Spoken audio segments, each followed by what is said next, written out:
I don't think I need to, be the one to tell you that this is not what I usually make on YouTube. I have no idea how long this video is going to be. This isn't even scripted. I've just got some bullet points to go off of just to remind me.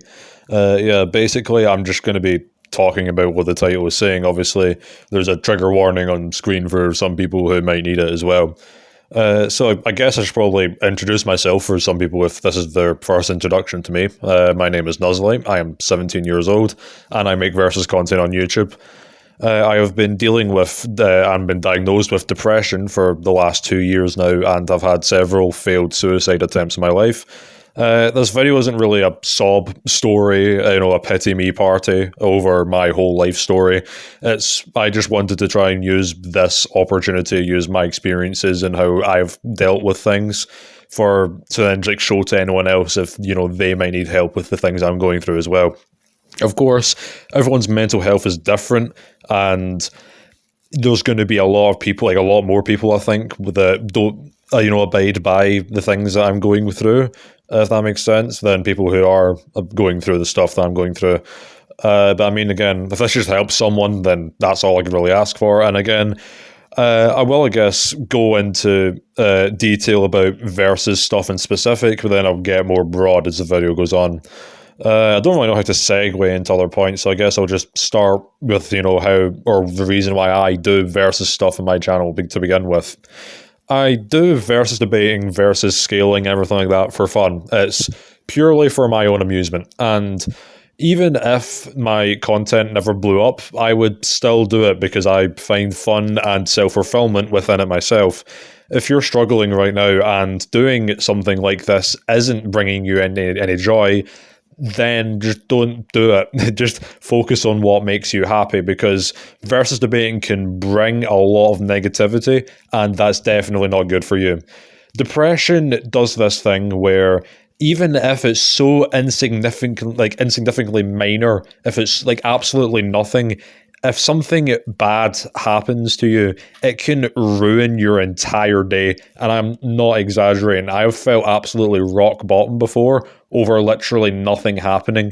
So having, debates with people who are actively trying to disprove what you're saying, it's not going to help much. So only do it if you're finding enjoyment from it. There's also then, if you're uploading YouTube videos and getting comments about it, right? Having someone that disagree with you can obviously be quite disheartening, but you're going to have to, deal with that as part of the versus debating thing. Like, it's par for the course, basically, because it'd be completely hypocritical of me to say that disagreeing with someone is wrong. I disagree with people all the time. It doesn't mean that I'm actively trying to hurt that person's feelings.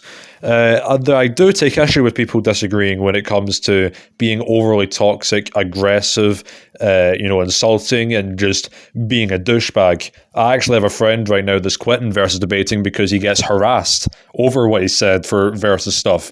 Keep in mind that when it comes to versus stuff, it's all subjective. Like, what you buy for high-end, low-end calcs, where you draw the line for outliers, scaling chains, it's all subjective, right? So it's opinions. So people are getting, harassed over opinions about fictional characters. I can count on one hand the amount of stuff where I can see someone getting harassed for something and not be totally against it. And all of that is to do with very illegal shit, much less fictional characters. So if any of that stuff is happening to you, just know that it is not your fault that their parents drank very heavily while they were pregnant with them. It is not your fault that they're being toxic as fuck, right? You can ignore them, right? And it's not your problem, okay? There's also a tip for, I guess, any YouTuber, not just versus creators, but I remember back in January where I posted a video talking about Tanjiro versus Jonathan. I had quite the unpopular opinion, and, obviously YouTube comments come through my phone as notifications, and yeah, one comment came and then another came and then over and over again, people ridiculing, disagreeing, and overall just not being the greatest, to put it lightly. And yeah, that really fucked me over, because even at best it was just disagreement, As I said, even some of the lightest stuff you can think of can ruin a depressed person's day. And I, was risking ruining, or making myself feel worse every time I opened my phone. So I decided to go into YouTube Studios and I didn't want to disable the comments completely, because my mindset was, well, why should I disable the comments for everyone just because I'm not feeling great? So I managed to find a loophole almost where you can disable the notifications for the comments coming into your phone, and I don't remember the exact ways of doing it because I did it so long ago, but you can look it up. It's quite easy to do, and you just won't get any comments coming through your phone, and you then get to check the comments whenever you want to. You can check the comments, as I said, whenever you want to. And I guess the only downside is you won't get notifications for new comments and older videos, but on YouTube Studio, there's the function of being able to sort, comments by most recent, and being able to see even, past video comments and go from there. And speaking of which, it's completely okay to disable comments. You're no less of a man, or you're not a pussy for doing it. Disabling comments, if someone has an issue for you looking out for your own mental health, again, that's on them, right? You should be doing what helps you and makes you happy, providing that doesn't hurt other people, of course. And I guess when it comes to versus debating, when it's objective, there are lots of people who, for some reason, believe that their opinion is objectively the right one, which is a very not great mindset to have, to put it lightly, especially because these are often the same people that will get really toxic and will shout over you and, be really just aggressive and insulting. And yeah, these are people that will come about with versus debating. There's not a single versus debater alive that's not had someone disagree with them in that manner, I bet. And to those people, you do not need to pay them any mind. Just ignore them. You can block them, do whatever. Just, they're not important to you. What they say has no value because they're just pieces of shit. And with people just attacking others, yeah, that's also just outright wrong. You also do not have to engage with debate with someone over everything. If you see someone with a differentiating opinion to yours, you do not absolutely have to rebuttal that if you don't want to, if you're not in the mood, if you're feeling really low, because that's just going to make you feel worse. And it's just opinions. Who cares if someone else has a different opinion from you? It doesn't matter. Realistically, it doesn't matter that much by comparison to your mental health.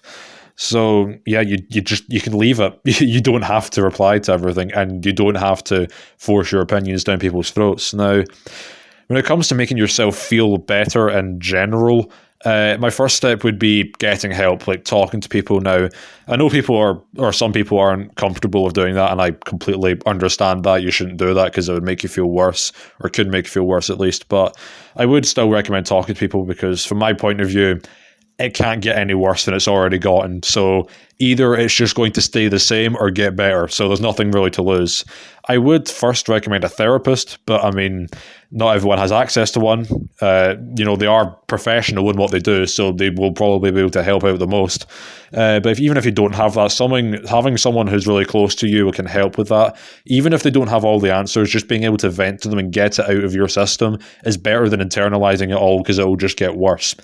Me personally, I'll talk to either someone I'm close to, or I'll either just talk to someone who I've never seen before on the internet, because even if it goes wrong, I can just block them and never see them again, because they're just some face on the internet to me. And there's also, I guess, don't have the mindset of, I'll just go and talk to a therapist later in life, because that's a pretty dangerous mindset to have. You're basically saying that you're waiting for your mental health to get worse. You're actively waiting for shit to get even worse. And while at points you can feel like you're absolutely rock bottom and it can't get worse, it definitely can. Life can get so much worse than what you think right now. And I don't mean to say that as if what you're going through right now isn't bad. It's just that it can get worse. I realized as well that, there's the whole feelings of being isolated and feeling like nobody cares for you, which depression does make you feel. And I realized it when talking to one of my best friends that she pointed out that if she didn't care for me, if she didn't like me, then she just would not hang out with me. She has other friends, she can go talk to other people, and that kind of resonated with me because it made me realize that, people do care. As if my parents didn't care for me, they wouldn't, provide food for me and give me, clean clothes or clean my bed and things like that. If my other friends didn't care for me, they just would walk away. And I mean, if everyone who watched my channel didn't care, they wouldn't subscribe, which didn't take the feelings away because the feelings still reside now. But it made me realize that those thoughts are not founded in reality at all. I guess the only other thing I've got to say here is just to be wary of other people as well, because a lot of people do go through at least some level of mental struggle, and being aggressive and thinking that your opinion is the right one is not going to help anyone. At worst, or at best, it's just going to end in a stalemate argument, and at worst, you're going to really hurt someone's mental health. And I would actively, encourage people to check in on others, to check in on your friends. And even if you feel like there's no one that cares for you, trust me, there is someone. Believe me, there is someone. And even if you cannot think of anyone who does, fuck it, I'll say it right now, I fucking care for you, right? Don't go about doing shit to yourself that will hurt you or that you might regret in the future, because suicide, for one, is quite a big thing. Like, it ruins people, like, when it happens to someone that they cared about. And it's the main thing that's managed to stop me from doing it myself, knowing that the people I do care about will be feeling the same way I do due to what I do, which I wouldn't even wish that on my worst enemy, much less the people I actually care about. So yeah, just be careful out there. Do what makes you happy, and make sure that if you are going to do versus debating or YouTube in general, be prepared that people will attack you. People will do stuff that is just generally not acceptable because it's the internet. But try not to let it hurt you too much, because they're fucking idiots.